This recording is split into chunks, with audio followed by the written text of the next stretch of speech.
do one of these. 1, 2, 3. Wonder Woman. Oh, yeah. That was powerful. That was We a felt great- the energy. Real women, real lives, real stories. This is the Ladies in Power podcast. Unfiltered, unscripted, and refreshingly authentic. We're not holding back, and maybe after this, neither will you. Let's go. Welcome. Thank you for joining us here today. Type in the comments, let us know where you're tuning in from. We are so excited to share with you today about legacy. Ooh. So if you're just joining us for the first time, my name is Meeka Casey. I am Dr. Mahsa Soraya. I'm Govinder Dal. I'm Sandeep Batha. Hi. Okay, legacy. Who would like to start? I would like to say I had no idea what legacy was. I mean, the first time I heard about it is when we saw our accountants for taxes, and he said to us, well, when you guys pass away, are you going to leave any legacy for your children? And in accountant terms, that means money, right? Are you going to leave? And I'm like, hell no. Like I plan to pay for my kids' education and then write the last check as I drop dead. And my goal in life is not to be a burden on my children like I felt I had to look after my parents, like we were financially responsible for our parents. And I don't want to put that burden on my children. So my legacy, as he called it, and he said, what is going to be your legacy? He meant, are you going to live like a house for them? And I'm like, no, I just want to drop dead and for them never to be responsible for me. But since then, I've heard the term a lot, and it could mean anything. It could mean a building. It could mean a piece of artwork. It could mean something you leave. And I really never thought about mine would be until Meeka talked about it today. And she said, hey, this could be our legacy to our children.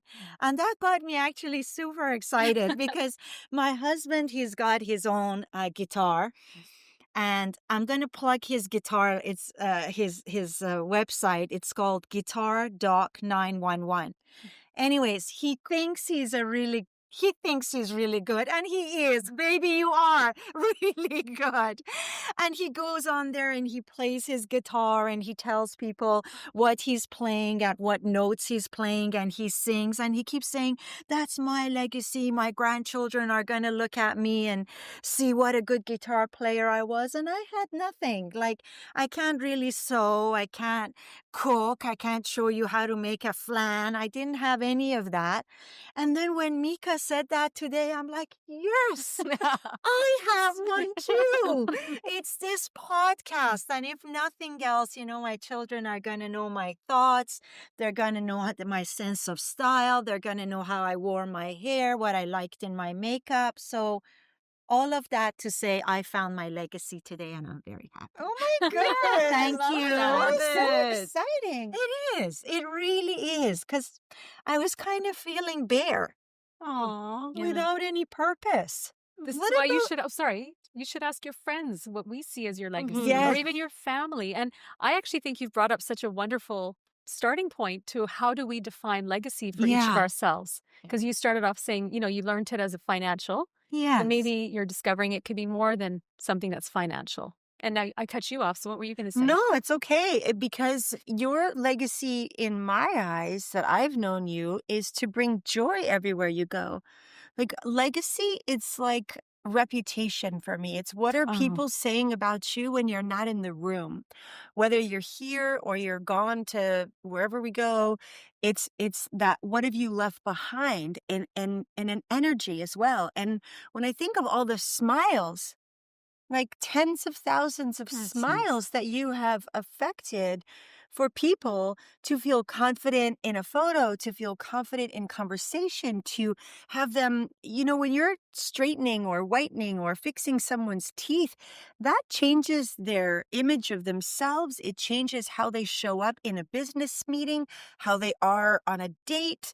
I get goosebumps thinking about the legacy that you have created far beyond this podcast. I mean, yes, it's another addition to it. And the joy you bring, whether you've got someone in your dentist chair or you're here in the podcast or at a party. I mean, you just bring so much joy. Your car, like and we always know Melissa has fabulous cars. Okay, not all at once, one at a time. And you always know in the parking lot which one is hers because it's unique, it's dynamic, it's fun, there's flair. Yeah. And so I see legacy as so many different things. Hopefully that's helpful. Yeah. Thank you, guys. Yeah, I never thought of it that way. Your legacy is vast. It is vast. I mean, I think you've touched on so many things that were coming to my mind as well. And it's you talked about how your father would be he would joke a lot, with his patients and make them laugh. And you've shared with us in the past how you've sort of taken that legacy of your father's to make people feel very great in the dental chair and in life in general. And you've really made that something that you will now leave as your legacy as well, that you purposefully, intentionally want people to feel good. You'll share a joke. You'll share some sort of something inspiring. And I see that as one aspect of your vast legacy. Just one aspect. You've got so much that we could write a whole book about your legacy. Wow, that thank really you, beyond ladies. creating. Honestly, thank And your you. sense of style. Yeah. I'm always curious. I'm like, what is Melissa going to wear now? Yeah. Me And too. it encourages me to step my style up. Like, I want to do better. So you've passed that on to me. Oh, thank you, ladies. That's Yeah. awesome. And it's really nice to know that we're more than money and more than numbers. And you're right. I mean, the accountant made it feel like that's it. That's your purpose. That's your make the money, leave something behind. That's your legacy. But I think this, as much as it made me feel so good, is something that you can pass on to someone else, whether it's a smile or that it's not monetary, right? It's not just, oh, that's wonderful. Well, how about you, ladies? It would make sense for him that it's monetary. Yes, Because that's absolutely. his Yes, business. that's his business. So that would yeah. be where he would naturally go. And I wonder if he was challenged thinking that he would be more than just a financial legacy. Like you, like we just had this conversation. I bet people that know him, and for you who's watching, there's people that know you. And if you're wondering what is my legacy, that was a beautiful suggestion. Ask your friends and family. Yeah. What do they know. believe? They know. They know. They know. Then they can tell you in a heartbeat, like all of it. Yeah. And we all know each other's. It doesn't take very long to see the impact each of us is leaving in a room as we exit. How did people feel? I look at legacy as how do people feel about this person? What feeling did they evoke in that person? And for me, it's big on feelings. Yeah. So Well, since we're all looking at yeah, you, I noticed. Oh, yes, we are. And thinking at the same time. Yeah. That's a really good point. What do I think of Sandeep when I think of her? I think, and I was sharing this with her when we were having coffee upstairs. A while ago, I was super worried about what my children are going to do. And, are they going to be okay? Are they going to make enough money? And this was about a year ago. She was over at our house for dinner and she said, your job isn't to determine what your kids are going to do. Your job is to hold a vision of them being happy, for being prosperous, of having the perfect life. And then the universe is going to do the same. Now, I'm going to get teary-eyed just thinking about it. And I just changed my mindset about that, about, you got to study, you got to get good grades, you got to go to uni, you got to do whatever. And I just concentrated on the kids doing well. And since then, they've done so much better. Like, for me, I will forever be grateful to her for putting that thought, that mentality in my mind. And I think her legacy is finding the positive energy in every situation and making you understand it in a way that you can apply it to your life. So that's, for me, she is like the goddess of that. Aw. I don't know about what you guys feel about. Thank you, first of all. Thanks for that. true. When I think about you, it's elegance and grace. Yes, that's a It's- good word. You are feminine in the most feminine way. I mean, how else do you say that? But in a world where women, in my experience, we are really stepping into our masculine more and more, whether we're not feeling safe or we're doubting ourselves or we feel we have something to prove or we didn't have two parents at home or maybe we've been in a masculine so much that our husband then steps into his feminine because there's not room for two masculines, and then we get comfortable in our masculine, and then I think of you and I come back to my feminine. So yes, that was I'm guilty of being in my masculine more than I'd like, and you are so incredibly gifted or wise, or I mean, and your feminine grace, the way you walk, the way your chin, the way you move your hands. It's not just the way you speak with wisdom and a softness to you. It's your hair, it's your eyes, it's the way you look at me. It's soft, it's nurturing. Feminine is so nurturing and loving and trusting, and you have the gift of femininity that so many women, myself included, need in our lives. And that is, oh, yeah. Amen to that. Mhm. You agree Just with that. saying, amen to that. 100%. And in addition, you're like an older sister. Mm.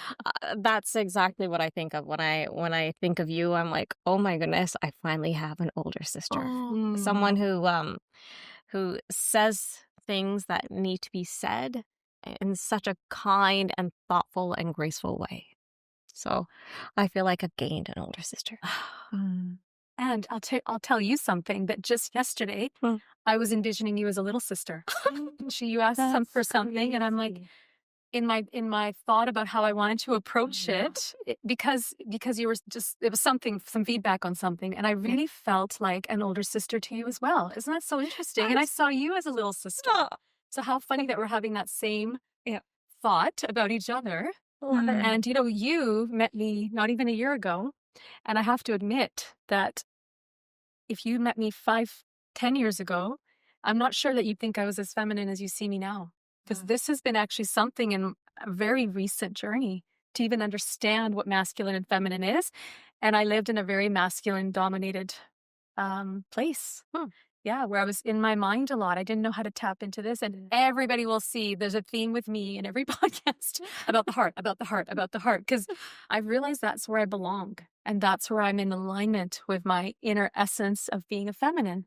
So this is all very kind of newish. So if you asked my husband, my kids, what was she like 10 years ago? They'd be like, oh, she was loud. She was like controlling. She was like trying to get this and that done.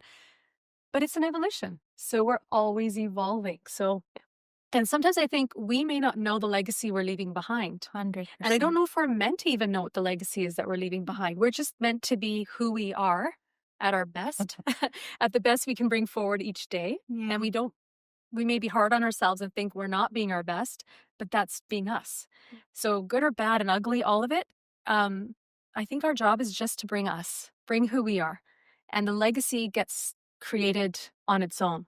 I don't know if you can intentionally create a legacy, but that's something we can discuss. Maybe we can, because now that I'm thinking about it, you can be aware and mindful of it. But I really do believe it's just you being who you are, and then others will feel and see that, and whatever it is that comes up for them. And I think everyone may see your legacy as different as well, depending on what they're bringing into that relationship. If you could choose your legacy, Oh, it's easy. What would that be?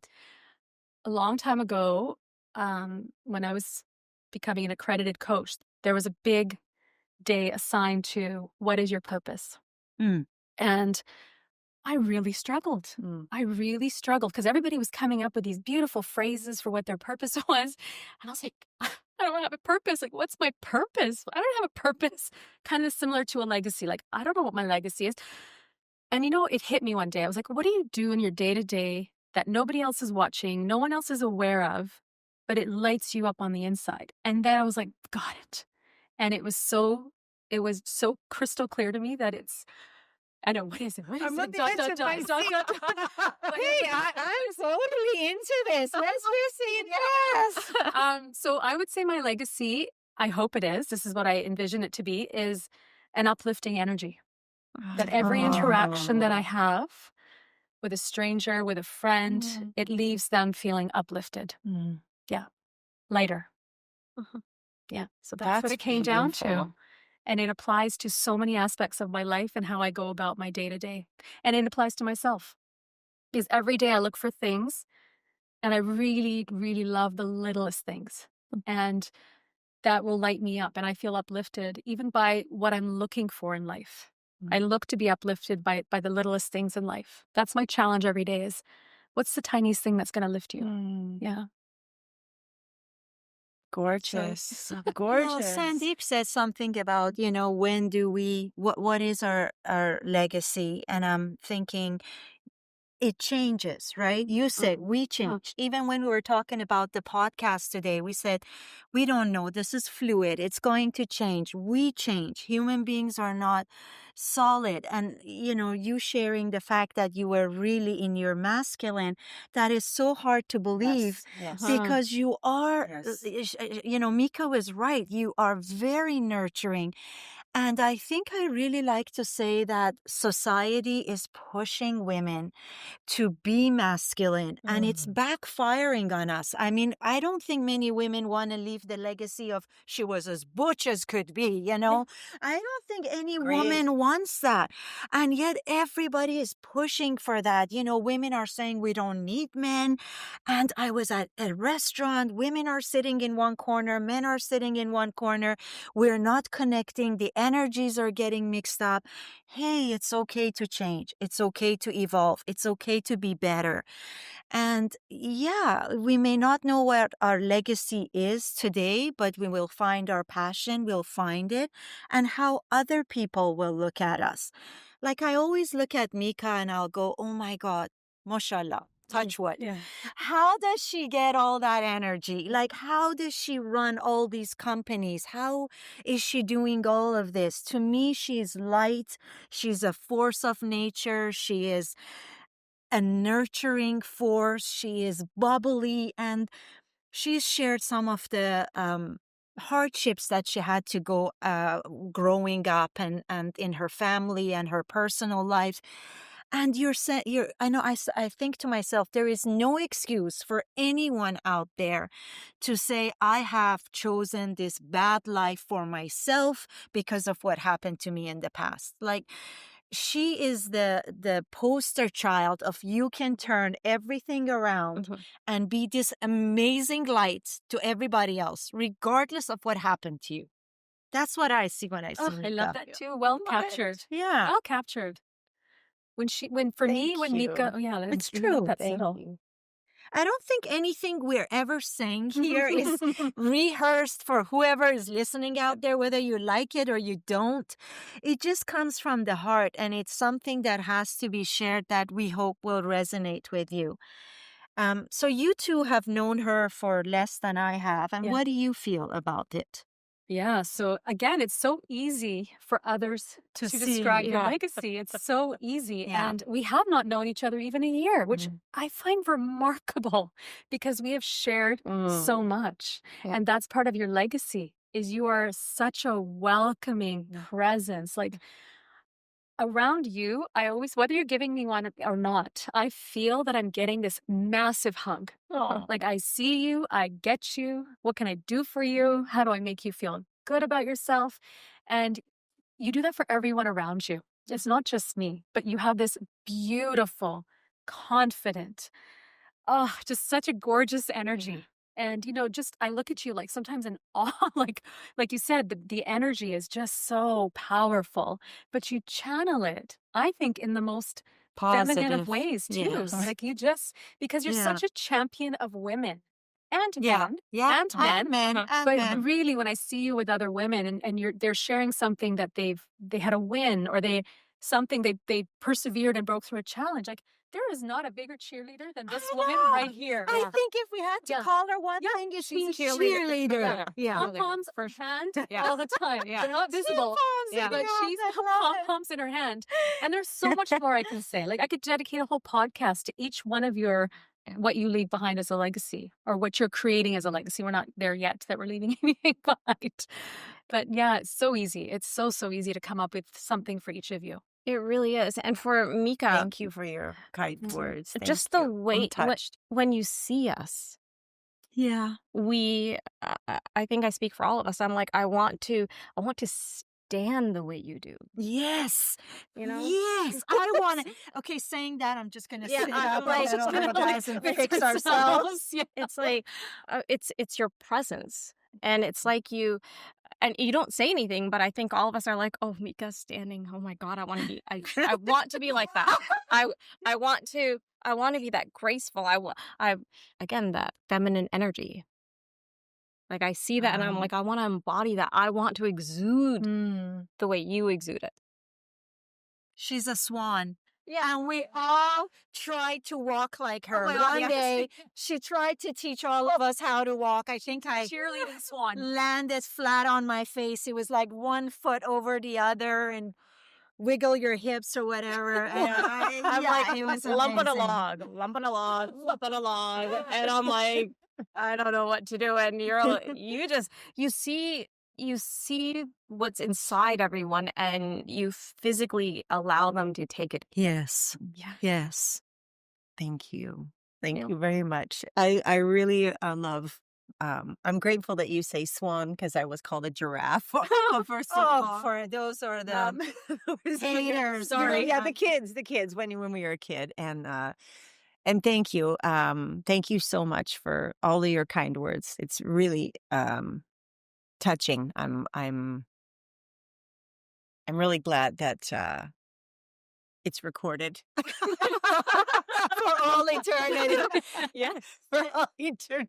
And you know, as I'm women, so we should grateful. be saying that kind of stuff to each other. Yes, we should. You know, it's now gotten weird to go up to another woman and say, "Hey, I think you're beautiful," or "I think you're special." Like, I don't think that should be our culture. Just as during COVID, it was like a no-no to hug everyone, and I think Fauci in US said, "I want to make it so that nobody ever will hug each other." Like, Fauci, eat your words, man. I would use stronger words, but I don't want to be cut out of this video. Like, no, we're human beings and we're loving that. We should be telling each other how much we love each other. And with that, I'm just going to put my attention to my left and talk about my dearest friend here, Gurvinder.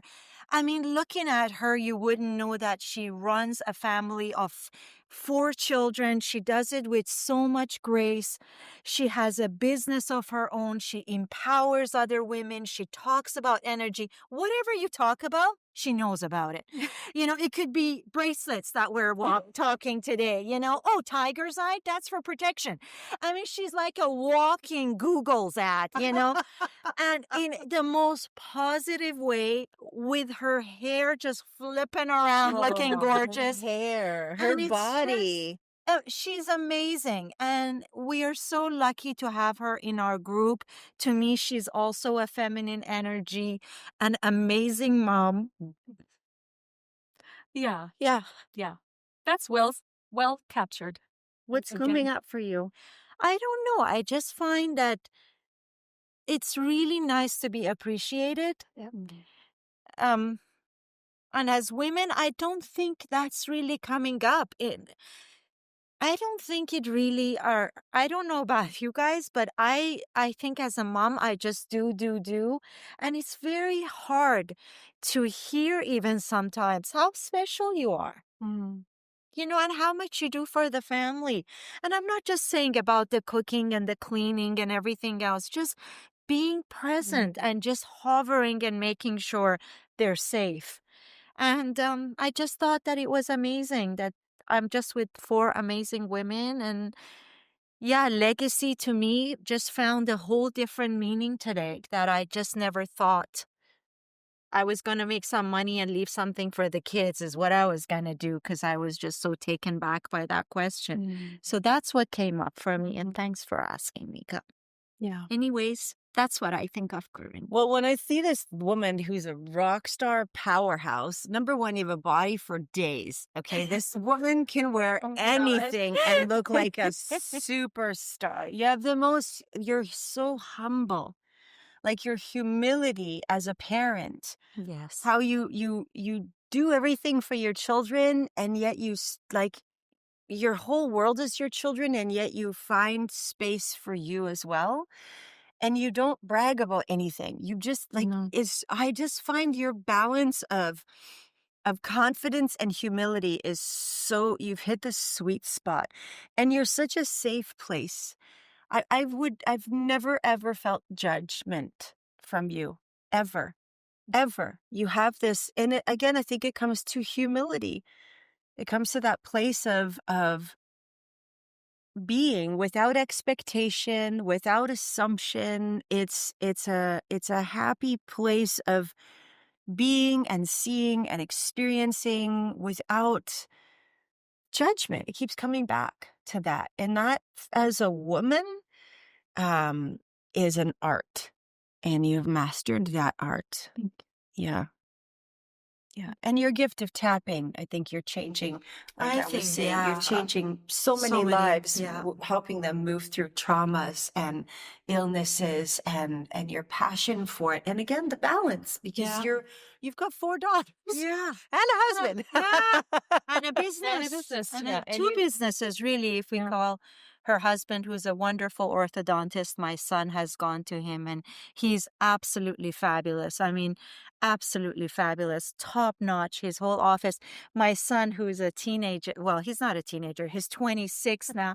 I keep calling him my kid, and people are like looking for somebody on the ground, and he's like 26.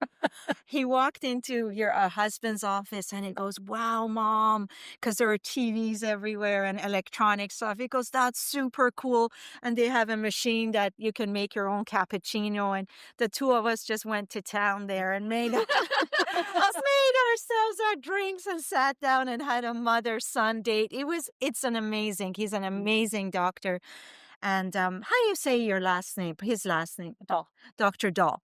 And he's just wonderful. But anyway, so she's also involved in that too, and so it's a lot of work. It's a lot of work. Yeah. It is. So you see how easy it is to capture one's legacy when we ask our friends. And I'm thinking this is such a great exercise that we could encourage our viewers and listeners to do with a few friends or family members, and just 100%. ask, how would you describe my legacy after I'm gone? Or even what am I creating right now in the moment?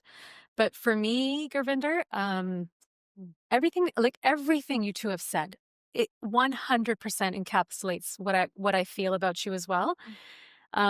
You have a very understated confidence. Like, I think you know who you are, and you know your gifts. But like Meeka said, you don't need to advertise. You don't need to advertise loudly. Yeah. And anyone that's had a meaningful connection with you, where they've got to spend one-on-one time with you, I hear so much like positivity coming from them. And these are people that, are picky. And so when I've heard from mutual friends, and they're like, "I really like your friend Gurvinder. She's wonderful." And I'm like, "She really is. She really, really is." Sometimes I feel like she must be lying about having 4 kids. This woman has 4 kids. And so the way you show up. So true. How is it possible that you shared recently a photo of your family? And Oh my was like, gosh, the queen. wait, where is she? Like, I know there's 4 daughters and she's a mom, but where is she in this photo? Like, which one? And then I had to there she is.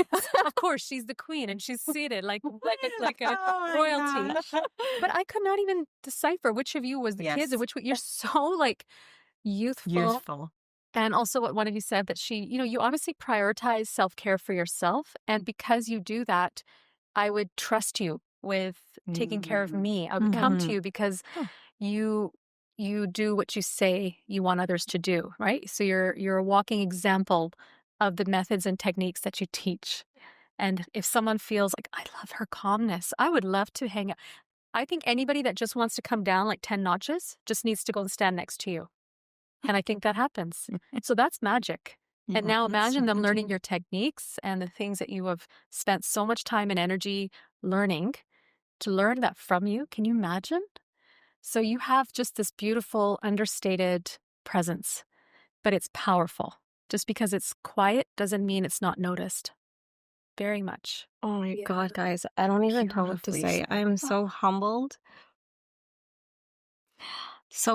by all three of you guys. And I love you guys so much. We love you you too. Yeah, like, Well, that is us. Oh my And goodness. here's waters running, but hopefully our mascaras are not. And we love you too. And, I think a great reflective question for ourselves and those of you who are watching or listening is, what is your legacy now? Like, what would people who love you and know you say about you? And ask them. And it's really easy to say, no, that's not true, or, oh no, really? I don't see that. And notice how we held space for each other to pour out our hearts to each other, because that is as much of a gift for you as the listener, as the receiver. It's a gift for the giver to feel like you're hearing them share how much they love you and what they see in you. And so if you find yourself quickly discounting what someone is saying about you, please think about it and give them the space to love on you, and take it in. Take some time, take it in. And do your best not to jump really quickly to change the energy to make it about them, because when we feel love, sometimes it's uncomfortable if we don't feel it a lot, and we want to spin it around to the other person really quick.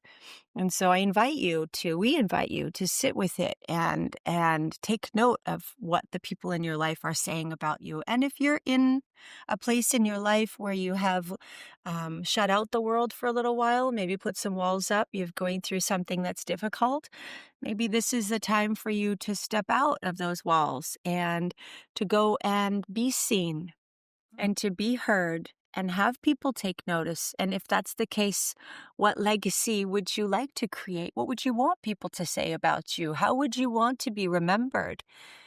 Because we do have a say in that. Mhm.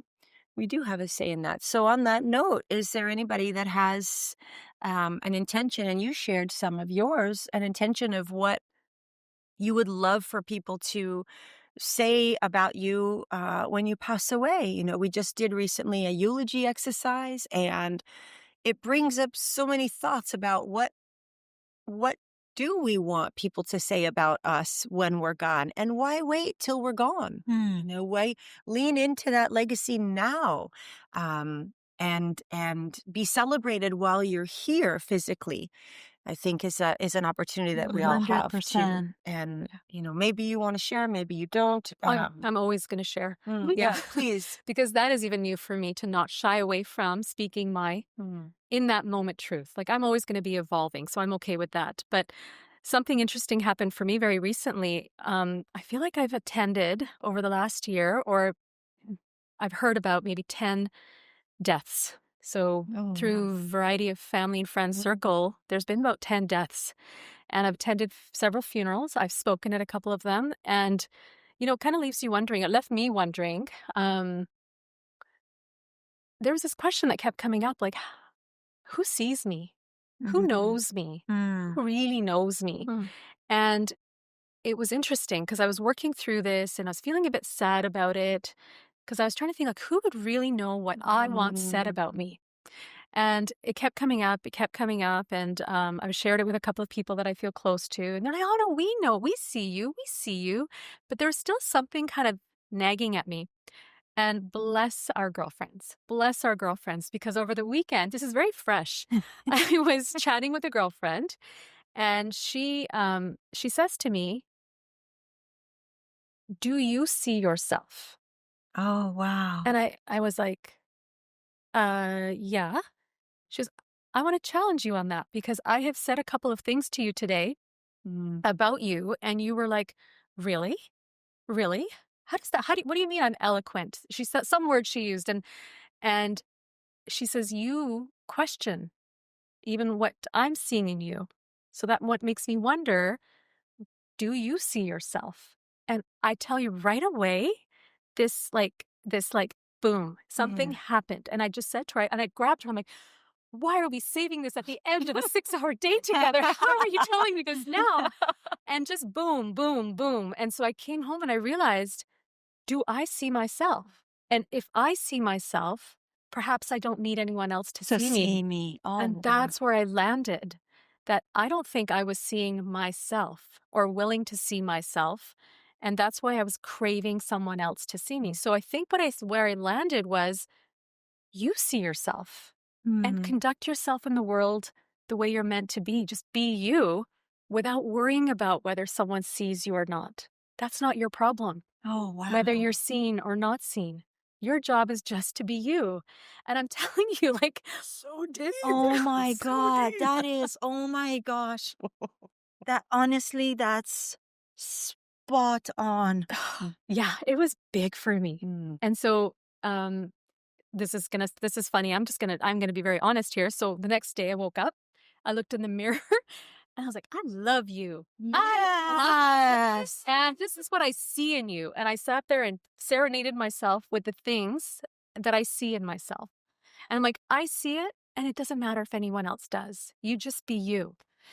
And I smiled. And I've always smiled at myself in the mirror. It's kind of weird, but I've always been like, but this was a very... I'm gonna do that. I know. I can't make that noise, but I'm definitely gonna do that. But I vividly remember being a 12-year-old, and we were going on a family portrait shoot, and I had 2 braids, which I thought looked stunning on me. Like, Indian girls always have braids, but these were, I wasn't even a 2-braid kind of girl growing up. But that day I chose to have 2 braids. Frizzy, like just little frizzies all over my face. I had like thickening eyebrows coming in.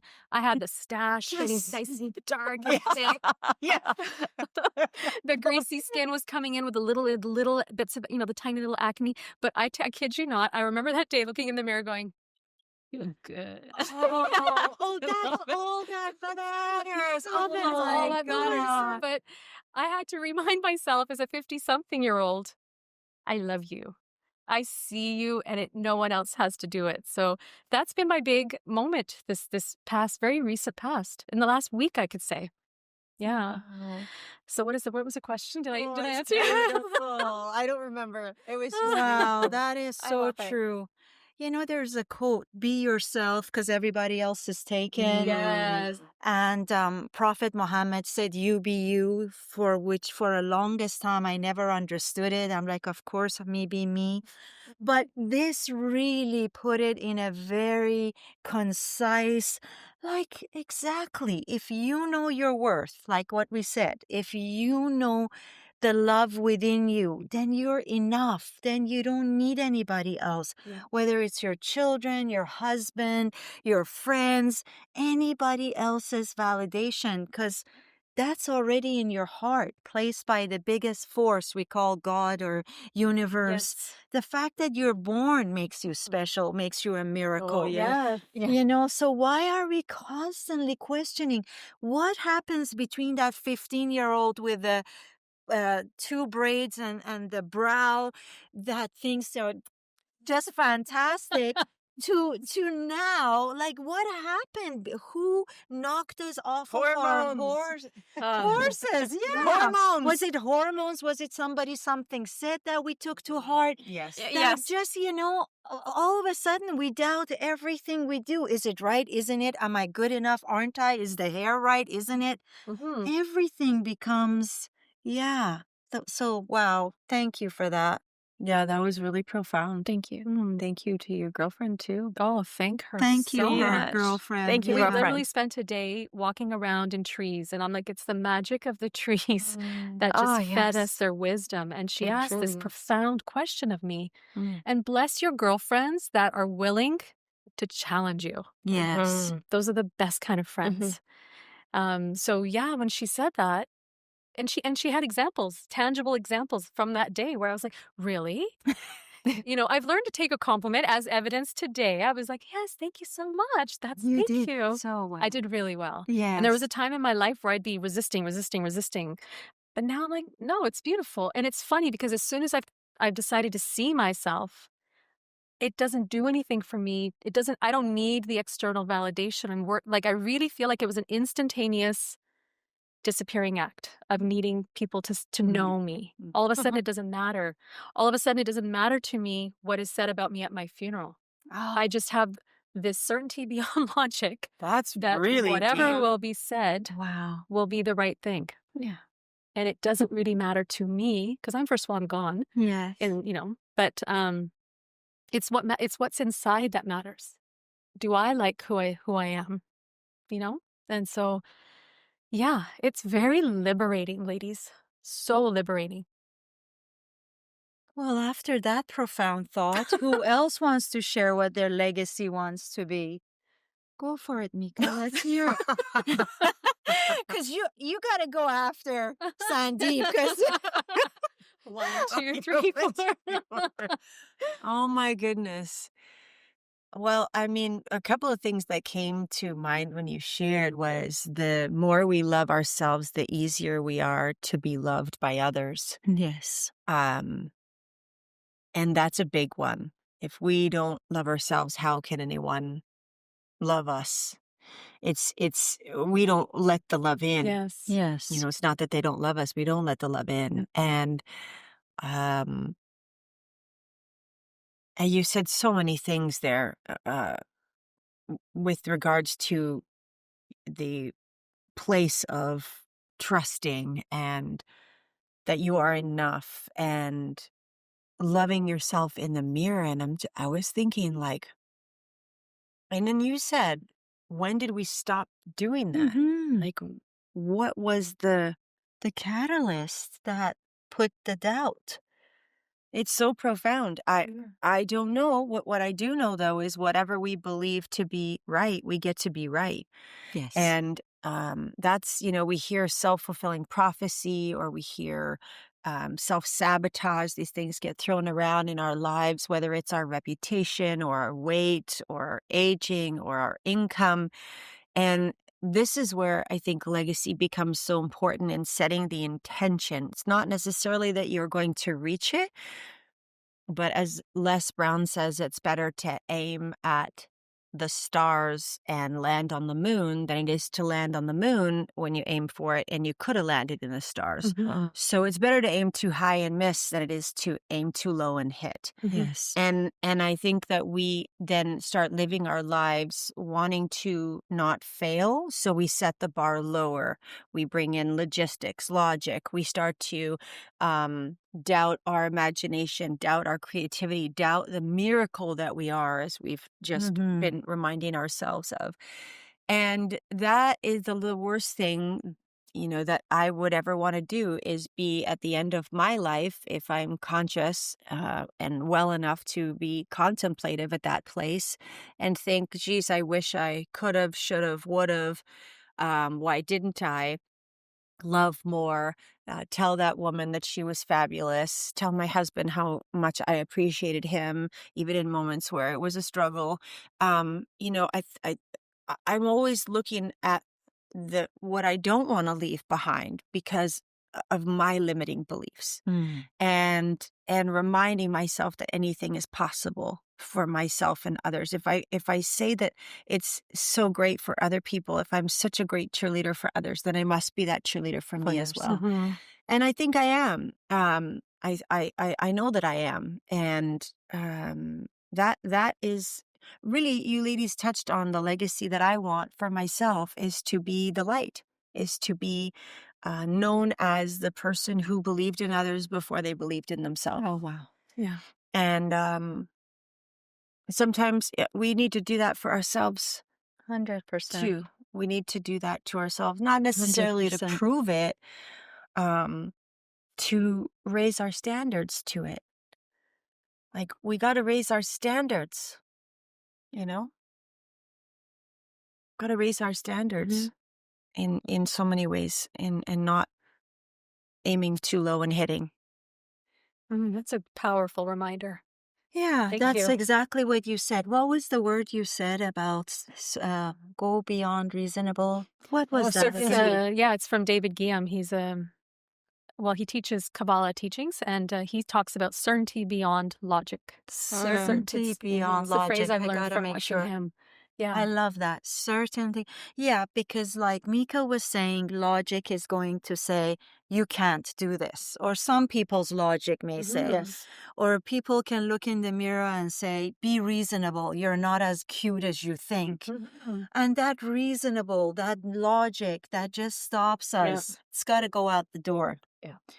And if I have to talk about what my legacy is, I worked with Tony Robbins, and I know Mika is aware of the teachings and, you know, the purpose. What is your purpose?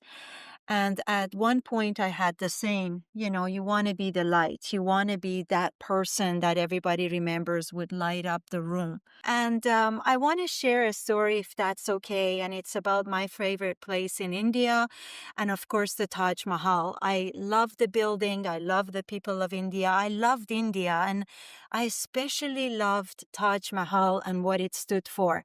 The whole love story of this king who loved his queen so much that he dedicated this beautiful monument to her, and the marble, the workmanship.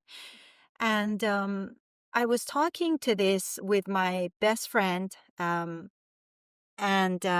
I don't know if I should say names or not, so Wait, I won't. Isn't that me? You're saying, isn't that me? It is.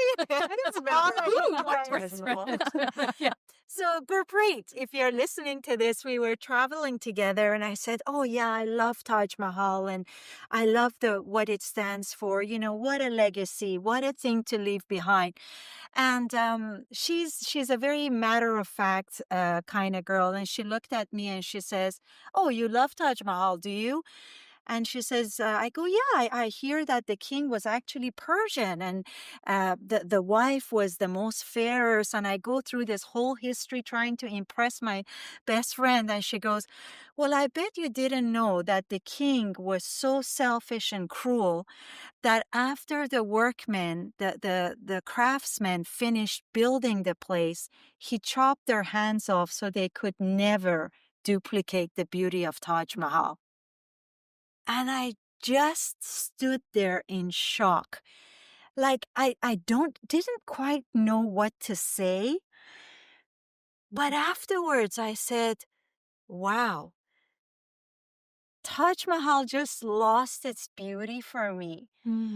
And the only reason I mention it is that I think more so that what I want my legacy to be, I do not want a negative legacy left behind. I mean, that cruelty and what those kings did were unbelievable to me. And I kind of thought, wow, now I know what I don't want. And I maybe not know what my legacy is or I want it to be, but I just want it to be as far be as far back from what this poor king did. And then at the same time, I thought, could a legacy be both? Can it be this most amazing? Like 90% of people who go to Taj Mahal do not know that story. Yeah. So to them, the legacy is of love, of worshiping a woman, of being that king who was capable of that great love. Only 1% are going to be Gurpreet. Calm down. She's amazing, Gurpreet. I love you. I love you. I love you. But I'm just saying, only 1% know that, but it's the other side of the coin. So we could be wonderful to some people. That legacy could be amazing to some people, but it could also have the negative effect on other people, on the people who are involved making it, the workers that were involved in creating it. So just wanted to share that. That's very powerful. Very powerful how scarcity mentality and jealousy, fear, can really bring out the worst of people. Even if you're such a lover that you would create something so magical out of love, and then to not have that love, or to have the fear overtake the love that someone else is going to build something the same or better. So I have to chop their hands off. Like, eh, wow. That's a really good point, Mika. Like, if he hadn't done that, and say the workers had gone, used their experience, and made even something more magnificent, he would still get the credit. Yeah. Because it would be like, this king created this, and because he gave us the opportunity to do that, we got so much better. And so now we created this. So I think he would double his power. And you're right, it comes from a scarcity, being feared that you're not good enough, or it could be duplicated, or whatever he thought in his mind. Yeah. Lack. Yeah. Yeah. And how do we show up in our lives with lack? You know, we can each think about some area in our life that we might have lack, that we might feel scarcity or intimidation or fear in some area, and how that could cancel out something magnificent Yeah. that we Yeah. do and that we offer. And I mean, that's a really powerful story. Thank you for sharing it. Yeah. I did not know that. I'm part of the didn't 99%. I wish I really contemplated saying that, because I don't want to Yeah. disturb the romanticism of it, the beauty of it for all the people who go visit it. But I just, something in me said, no, we have to talk about it. It's the other side of the coin. And exactly what Mika said. What was it that made a man capable of that kind of love, that kind of appreciation of beauty, just turn a 360 degree and commit such a cruel act when it was all done? So anyways, it is out there. And it seems like it's intergenerational stuff. And Yes. if I was to choose Yes. a legacy, I would say that breaking all these intergenerational ancestral patterns. Yes. And I live by it. I've been helping my girls, and they have no clue. But just breaking all the cycles that we grew up with, the cultural cycles that our parents give to us, that their parents gave to them, and just breaking those cycles. And instead of repeating the same habits, the same words, the same nuances that previous generations have done, let's reset them and be you. Like, we don't need the baggage of the past. I don't need to hate so and so because you did. generations did in the Yes. past. Yes. We don't need that. I don't need that type of legacy. I want to be in this life and choose my own. And I feel like I'm giving that to, first and foremost, to our 4 kids. Yes. Breaking patterns of all different layers, and allowing my girls to have a free choice as to what they want. And I feel like they all have that. They're not repeating the same patterns that I did, my siblings have done, or my husband. They're their own individuals. And I so love that we're able to give that to them. Wow. Yeah. That's truly what a gift. And especially that they don't even know. Yeah. They don't even know the cycles that have been broken for them to be able to express themselves Yes. freely and be who they're meant to be, because their parents have made a conscious decision to break a cycle that they had to endure growing up. Like, kudos to you, Gravinder. That's huge. That is really huge. And that's something, I mean, that legacy, it's huge, because that is something I really struggle with. You know, it was so drilled in you that what your parents did and what their grandparents did was the right way of living.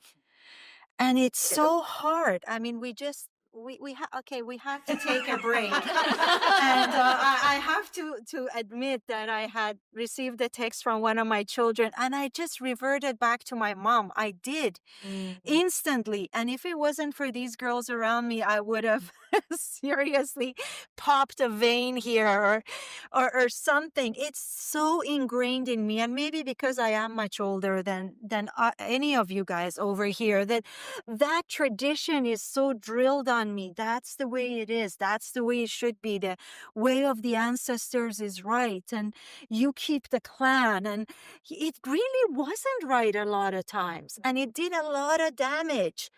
And to be able to clear that pathway for our children, I struggle with that on a daily basis. And thank you for that reminder, because there is a better way and we can choose it. And back in the day, they made the best choices for themselves because of Yes. what they knew, because of what the generations previous knew. Yes. But I feel like we're in this beautiful age, like just in this beautiful time on Earth, where we're like, you know what? I actually don't like that. Yeah. I actually don't like the way women treat each other, and I'm going to do something about it. Yes. And here we are. And here we are. Doing something about it, saying, you know what, this is the way we want to show up. And for our generation, women, younger women in our families. And for those of you out there who are listening that don't have children, like me, it can sometimes feel like, what is my legacy? I don't have any children. I don't have grandchildren. What's the point? And there's always a point. Yeah. You get to be a mom to anyone that you choose, whether you are mothering your girlfriends or your girlfriend's kids or your nieces, your nephews, the love of your life. You could be the mom to fur babies, to children in Africa or India or Mexico or anywhere in the world. You have love and you have love to give. And the more you give love, it contributes to the legacy that you leave. So don't ever think that because you're not a biological mother to your own child, that you don't have a legacy, because you do, and you just get a little more choice of what that legacy is. So it's, there's two sides, like you say. Yeah, that's right. 100%. And just like we don't want to limit legacy to a financial legacy, we Yes. don't need to limit legacy to descendants. Yes. Yes. And there was a quote that was coming to mind, and I don't know who exactly we can give credit to, but it's something I've seen on Adam Grant's Instagram page. And I'm not going to quote it exactly, but the idea is, it is more, well, I don't know how to say it, but it's better to be a good ancestor than it is to be a good descendant. Let me think about Yeah, that. think about it for a second. It's better to be a good ancestor. So what we do now will matter in the future. So along the lines of what Gurvinder was saying, we can choose to be a good descendant by following all of the teachings and the rules and the ways of living that our ancestors passed to us, which is being a good descendant. Or we can decide, I'm going to be ancestor to future generations, and what do I want them to say about their ancestor, which is now, you can choose to be that ancestor that changes and breaks the cycle, and creates a legacy of uplift, love, be yourself, follow your heart, versus 100%. what will people say, and these are the measures of success that have always been measured this way, so we must carry that forward. Or do you be the one that breaks that and says, well, what's the measure of success? And you get to decide, because you're the ancestor for the coming generations. And they'll take what they like out of that, and you'll be okay with it, because they're going to become good ancestors for their future generations. But I really liked that, because I think many of us we buy into, I need to follow the ways of, the generations before me, because it's ingrained in us, because that's what they think is important. And you can't blame them for that. They think it's very important that this is the way our family tradition has always been, so we're going to carry that forward. But no, it hasn't. Every generation has its own tradition. And our parents have broken certain traditions. Our grandparents broke certain traditions. There's no way that from, the beginning of time, someone hasn't decided this doesn't work, so I'm going to change it. That happens every generation. And we should, rather than resist it, I think we should celebrate it. We should celebrate when our children say, I know things have always been done this way in our family, but I actually don't want to carry that forward for my children. We need to look at them and say, okay, really, really great. That's wonderful. We need to mean it. We really need to mean it because now they're creating their legacy going forward. So I just think I really loved that quote. And it took me a minute. Like, I get the pause because it took me a second to say, what does that mean? What does that mean? What does that mean? Yeah. I think, again, it's very empowering to know that you have a choice about whether to be a great ancestor or a great descendant. That's not to say you can't be both, but you can choose which one gets more weight given to it. Maybe that's what it is. I like that. Yeah. How the That kids is learn. gorgeous. And to that, for those of you out there who don't have families that have tradition, because I don't think we have any tradition in my family. It was a free for all and still is. And so, because I don't, I really want to include everyone. If you're in a family that doesn't have a ton of tradition, or you don't have an expectation to break, so to speak, of that, carrying on that tradition, that's okay too. You get to create your own, and sometimes it can feel lonely when you don't have those traditions. Sometimes you hear of people having huge Thanksgiving dinners with 10, 15, 20, 50. My girlfriend, won't mention any names, has about 75 people every Thanksgiving in the United States. Wow. And sometimes it feels like, wow, I wish I had that family, or wow, I wish I had that tradition. Well, the great thing is you can create an orphan Christmas. We used to have orphan Christmases before I got married and I wasn't with my family, and I would invite everyone in my circles and their friends too to come to my house, and we would have a potluck and everyone would bring something, and we'd have 50 people in the house and create our own tradition. So just for those of you maybe that were feeling like, I don't have tradition, you get to create yours too. Yeah, I like that. I like that. And tradition doesn't always mean family tradition. Yeah. When you're talking about just even a pattern that our parent had, it doesn't have to be a tradition, but something like, let's say like my mom's language of love. I always go back to her and her cooking, right? Like, she loves to cook and it has to be fresh. And so growing up, I kind of had the value of, if I'm going to be a good woman. And not that she ever said it to me. It's never anything that she said, ever. She never even asked me to come in the kitchen, ever. But I just, in watching her and she being someone I wanted to emulate, because I thought so highly of her, and I still do, I just thought, well, a good woman makes fresh meals every day. But I realized that's not me. And it's okay to break that whatever self-imposed expectation. And that's what I meant also about being free, I guess. It's not attached to any family traditions necessarily, but it can be. But also just be you. I think it's okay to be you. And so my language of love is definitely not making fresh meals every day. And it took me a long time to kind of say, I don't think I really want to do this anymore. This doesn't fill me up. It drains me. And so my language of love is very different from my mom's, but together we, it's all good. And that doesn't make me less than her. And these are things that I'm starting to love about myself. I'm starting to acknowledge and accept that I don't have to be the way of my grandmother and my mom. I can be me. And maybe my daughter will learn something in watching me choose a different path for myself. So yeah, I think that's something I think I'd like to add to what we were talking about in terms of traditions.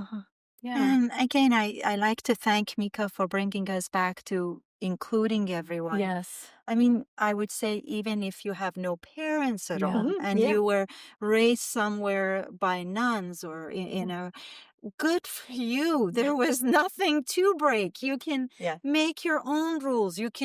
There was no expectation of what, if you were raised by nuns, you'd probably not Okay, say yeah, there was a lot of, okay, we crossed that one out. Maybe not by now. But, if you were just raised somewhere by yourself without that burden, I think Dr. Dreyer, it is a burden. It's not have to be a burden. It is a burden. It doesn't have to be. Even something as sweet as making sweet, good, fresh food for your family becomes something that as a child you will pick up and you'll go, wow, if I'm a good mom, I should be making that, right? But Dr. Wayne Dyer shared in his book, and I really love him. Did I say that name right? That's okay. Anyways, I'm dyslexic, but It's no way I'm allowed. anyways, he's an orphan and he's raised in an orphanage. And it's beautiful how he sees him being raising in an orphanage as this huge opportunity to be himself. Yes. So there was no guidance from anybody. He just had to go out there and play. Nobody told him to be a doctor. Nobody told him to tutor other people. And he became one of the most loving, influential writers of all time. That I almost read all his books and I'm like, damn, what the hell? So because I struggle with that in my family, in my relationship, and I see that I cannot necessarily break what is to be important, what is to be successful, what will other people say? Like that is something I constantly struggle with. So I'm just saying, maybe not having somebody put those regulations on you is A-okay.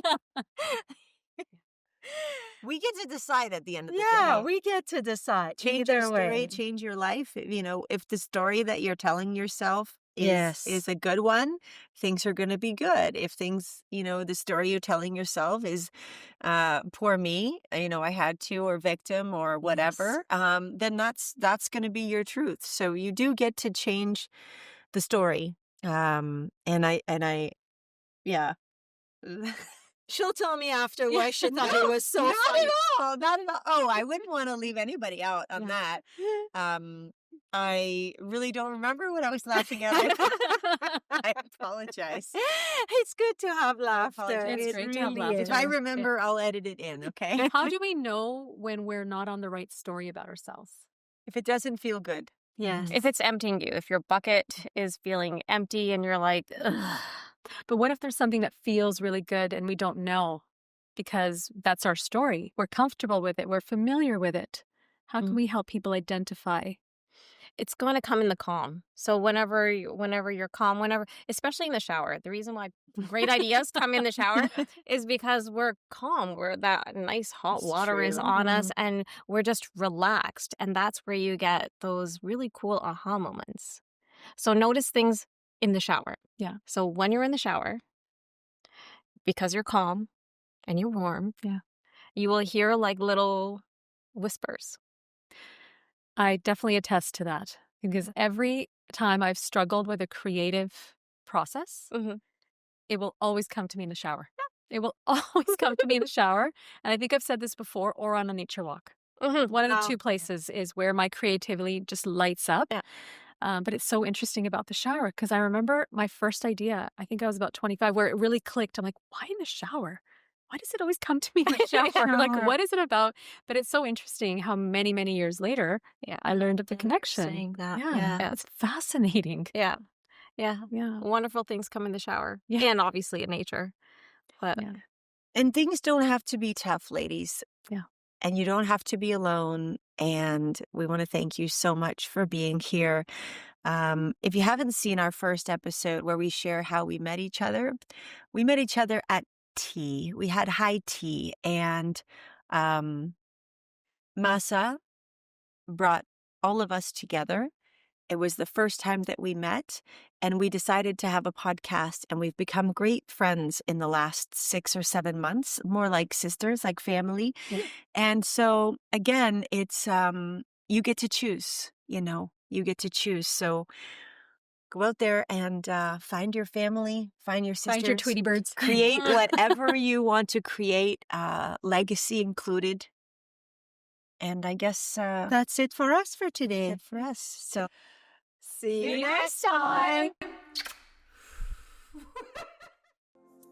The views shared on this podcast reflect our personal experiences and opinions. This content is not a substitute for professional advice. Please consult a qualified expert for any medical, legal, or mental health concern. If this conversation spoke to you, please follow the Ladies in Power podcast and leave us a review. Your voice helps more people find this sisterhood and these conversations. Together we rise. And remember, your voice matters here.